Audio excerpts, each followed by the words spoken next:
हिंदी व्याकरण की दुनिया में, हिंदी की दुनिया में जो सबसे छोटी चीज़ होती है, जो सबसे छोटा इकाई है, वो है हमारा वर्ण। इससे छोटा कोई नहीं, ठीक है। मतलब स्मॉलेस्ट यूनिट जो होता है वो हिंदी का स्मॉलेस्ट यूनिट वर्ण है। आपने पढ़ा होगा बायो में, ठीक है, बायोलॉजी में क्या पढ़ा होगा कि जो स्मॉलेस्ट यूनिट होता है हमारे बॉडी का, जो स्मॉलेस्ट यूनिट होता है वो सेल होता है। फिजिक्स और केमिस्ट्री में आपने पढ़ा होगा कि किसी भी ऑब्जेक्ट का जो स्मॉलेस्ट यूनिट होता है उसे हम एटम कहते हैं। उसी प्रकार हिंदी में, ठीक है, हिंदी भाषा में जो भाषा की सबसे छोटी इकाई है वो वर्ण है, ठीक है। तो आज की इस क्लास में हम जानेंगे वर्ण के बारे में। तो आइए आज का क्लास हम करते हैं स्टार्ट। तो ये हमारा आज का टॉपिक क्या है? वर्ण। वर्ण आखिर कहते किसको है? वर्ण आखिर है क्या? तो वर्ण जो है ना वो क्या है? भाषा का सबसे छोटा इकाई है जिसके हम और भी खंड या टुकड़े नहीं कर सकते। देख लो यहाँ पर ये हमारा लिखा हुआ है क। क्या है बच्चा? ये है क। क्या ये सबसे स्मॉलेस्ट यूनिट है? क्या ये सबसे छोटी इकाई है? नहीं है। क्यों? क्योंकि इस क को भी हम क्या करते हैं? तोड़ देते हैं। किसमें? ये देखो क और अ, यहाँ पर ये दो वर्णों को मिलाकर ये बना हुआ है हमारा क। तो अब क्या हम इसे और भी इसे तोड़ सकते हैं? क्या हम इसे और भी तोड़ सकते हैं? नहीं तोड़ सकते। अब जब नहीं तोड़ सकते तो यही हमारा क्या कहलाएगा? वर्ण कहलाएगा। क्या कहलाएगा? वर्ण कहलाएगा। तो वर्ण का डेफिनेशन आप कुछ इस तरीके से लिख सकते हो। इसको इरेज करते हैं पहले, ठीक है। वर्ण का डेफिनेशन तुम इस तरीके से लिख सकते हो कि भाषा की सबसे, ठीक है, भाषा की सबसे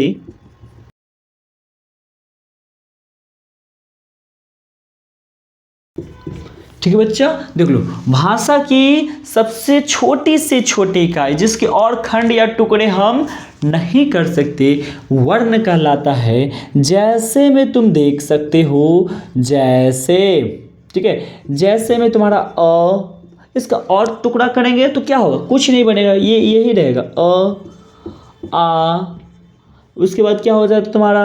ये देख लो क, ठीक है। ये पूरा क नहीं है, देखो इसमें हलंत लगा हुआ है, इसका मतलब ये आधा क है। मतलब अब इससे छोटा कुछ हो ही नहीं सकता। इसमें क्या होता है? क में अ लगा हुआ था तो इसका अ हम हटा दिए। क, ख, ग, ठीक है, च, ट, ठीक है। ये सब क्या है बच्चा? तुम्हारा स्मॉलेस्ट यूनिट हो गया ये वर्ण भाषा का, ठीक है। अब इसके आगे हम लिख देते हैं आदि। और भी बहुत सारे हैं। तो ये क्या कहलाया बच्चा? तुम्हारा वर्ण कहलाया। अब देखो, अब देखो वर्णमाला। इसके बाद जो टॉपिक है वो क्या है बच्चा? वर्णमाला। तो ये वर्णमाला आखिर क्या होता है ये समझो। आपने देखा होगा कि एक माला को आपने देखा होगा, उस माला में क्या होता है? फूल को एकदम अच्छे तरीके से क्या किया जाता है? उसमें गूंथा जाता है, ठीक है। उस माले में फूल को अच्छे तरीके से डाला जाता है और उसको क्या बना दिया जाता है? एक माला बना दिया जाता है। वैसे ही वर्णों को क्या किया जाता है? वर्णों को एक साथ, बहुत सारे वर्ण होते हैं, उन सबको एक साथ जब रखते हैं एक माला की तरह अच्छे से सिस्टमैटिक तरीके से और एकदम सही तरीके से रखते हैं तो वो हमारा क्या कहलाता है? वर्णों की माला कहलाता है। वर्णों की माला अर्थात वर्णमाला कहलाता है। जब आपने देखा होगा बाजारों में कि माला जो बनता है ना वो हम पूरा एकदम जैसे तैसे करके नहीं करते, उसको एकदम आराम आराम से केयरफुली उसको धागे में डालना रहता है, ठीक है, जिसके कारण वो क्या बनता है? माला बनता है। उसी तरह का हमारा क्या है? ये वर्णमाला है। वर्णमाला में क्या होता है? क्या हम सभी वर्णों को जैसे मन करेगा वैसे लिख दें? नहीं, इसका भी एक सिस्टम है कि पहले अ आएगा उसके बाद आ आएगा, ठीक है। तो एक सिस्टमैटिक तरीके से क्या किया जाता है? एक वर्णों का समूह बनाया जाता है, या फिर कह ले एक वर्णों का माला बनाया जाता है, जिसे हम क्या कहते हैं? वर्णमाला कहते हैं। तो यहाँ पर देख सकते हो तुम वर्णमाला, वर्णमाला, वर्णमाला का तुम डेफिनेशन क्या लिख सकते हो? वर्णों के, ठीक है, क्या? वर्णों के क्या बच्चा? वर्णों के क्रमबद्ध एवं सार्थक समूह को वर्णमाला कहते हैं। मतलब कहने का मतलब यहाँ पर क्या है? क्रमबद्ध और सार्थक कहने का मतलब क्या है? जैसे ये एक सिस्टम में लिखा होना चाहिए। अ के बाद क्या आता है? आ के बाद क्या आता है? हर्षई, इसके बाद दीर्घई, इसके बाद हर्षऊ, फिर आएगा दुर्घऊ और फिर आएगा तुम्हारा री। ठीक है, ये हम इसको ऐसे नहीं कर सकते कि पहले लिख दिए फिर लिख दिए यहाँ पर क्या? री, फिर लिख दिए हर्षई, फिर लिख दिए ए। इस तरीके से अगर लिखते हैं तो ये हमारा एक वर्णमाला नहीं बनता है। इसीलिए क्या करते हैं? हम इसे एक सिस्टम में लिखते हैं। इसी को हम क्या कहते हैं?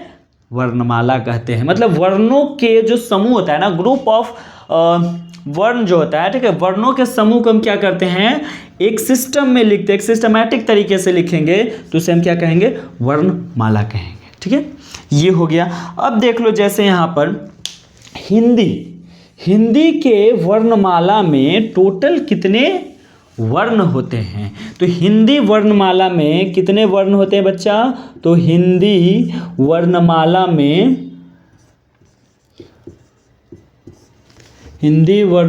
में कुल कितना होता है? 52, कितना? 52 वर्ण होते हैं। ठीक है, होते हैं। ठीक है, कितना? 52 वर्ण होगा, 52 वर्ण होगा। कहीं कहीं ये आपको किसी किसी जगह पर 51 देखने को मिल जाएगा, या फिर कहीं कहीं आपको 52 से ज़्यादा या कहीं 51 से कम मिलेगा। ठीक है, वो डिपेंड करता है कि वो कैसे बता रहा है। बट अगर एग्जाम में अगर पूछा जाए क्वेश्चन आए कि वर्ण कितने होते हैं, तो वर्ण कितना होता है? 52 ही होता है। हिंदी वर्णमाला में कुल 52 वर्ण ही होते हैं। अगर आप संस्कृत की बात करो तो संस्कृत में 50 होते हैं। कितने होते हैं? 50 होते हैं। और इंग्लिश में अगर यही बात की जाए तो अल्फ़ाबेट कितने होते हैं? कितने लेटर्स होते हैं टोटल अल्फ़ाबेट के अंदर? तो वो होते हैं तुम्हारे 26। ठीक है, हिंदी में 52, संस्कृत में 50 और इंग्लिश में 26 होते हैं। ठीक है, ये हो गए तुम्हारे क्या?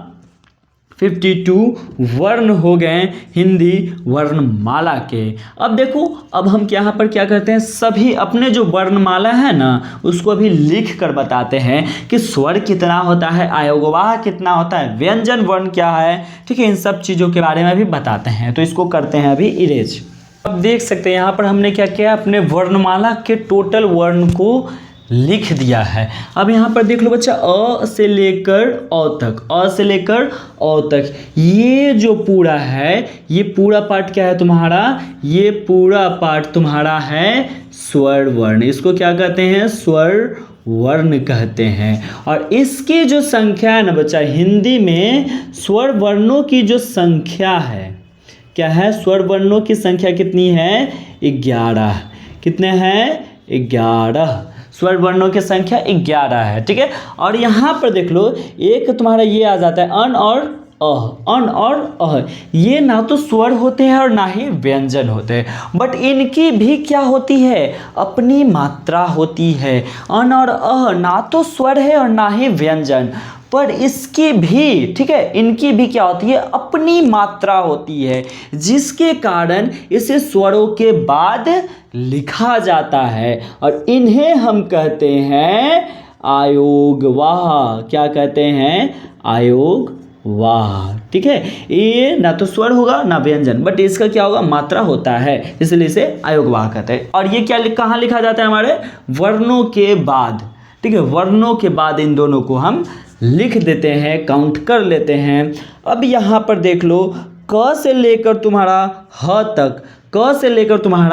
ह तक, ये सारे के सारे तुम्हारे क्या कहलाते हैं बच्चे? ये सारे के सारे तुम्हारे व्यंजन कहलाएंगे। क्या? व्यंजन। अब इनकी संख्या कितनी है देख लो, 1 2 3 4 5 6 7 8 9 10। ठीक है, ये क्या है? 11 12 13 14 15 16 17 18 19 20 21 22 23 24 25 26 27 28 29 30 31 32 33 3। इसके टोटल जो है वो कितना है 33। आप ऐसे भी काउंट कर सकते हो कि एक लाइन में कितना है 5 है, तो 6 लाइन में 30 और फिर ये 3 कितना हो जाएगा 33 हो जाएगा। मतलब एक लाइन में कितना है 5 गो, तो 6 गो लाइन में कितना होगा 30 गो, आई ने 3 गो, 6 3 कितना हो गया 33 गो। तो एक कोची बोलेंगे, इसको बोलेंगे हम व्यंजन वर्ण।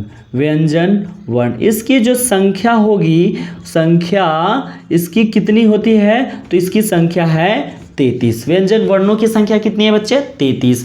अब जो देख लो, अब क्या है अक्ष त्र ज्ञ श्र, ये क्या है, ये है बच्चों तुम्हारे संयुक्त व्यंजन। क्या है, संयुक्त व्यंजन इन्हें कहते हैं। कौन सा व्यंजन, संयुक्त व्यंजन, ठीक है, संयुक्त व्यंजन। ये संयुक्त व्यंजनों की संख्या कितनी है, संख्या इसकी 4 है। कितने हैं बच्चे 4। ये संयुक्त व्यंजन 4 तरीके होते हैं। तो बताओ क्या हमारा ये 52 हो गया, देख लेते हैं। 11 ये हुआ, 2 ये हुआ, 33 ये हुआ और ये 4 हुआ। 11 हो गया क्या, क्या बोलता है 52 हो गया क्या, देख लो।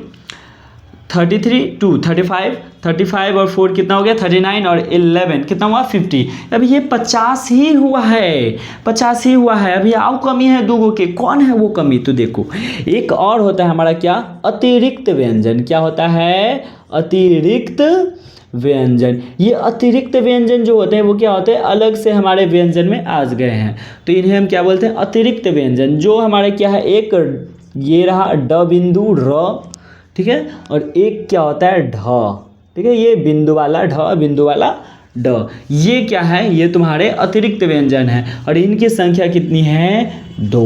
तो जरा देख लो व्यंजन कितना हो गया तुम्हारा 52 हो गया। देखो 11 2 13 13 13 और 33 कितना हो गया 46 4 50 और 2 52। ये हो गया तुम्हारा 52 वर्ण। अब जो हम नेक्स्ट क्लास में पढ़ने वाले हैं ना बच्चा, वो पढ़ेंगे स्वर वर्ण किसे कहते हैं, व्यंजन वर्ण किसे कहते हैं, इन सब चीज़ों के बारे में, ठीक है। ये सब क्या है, वर्णों के प्रकार है।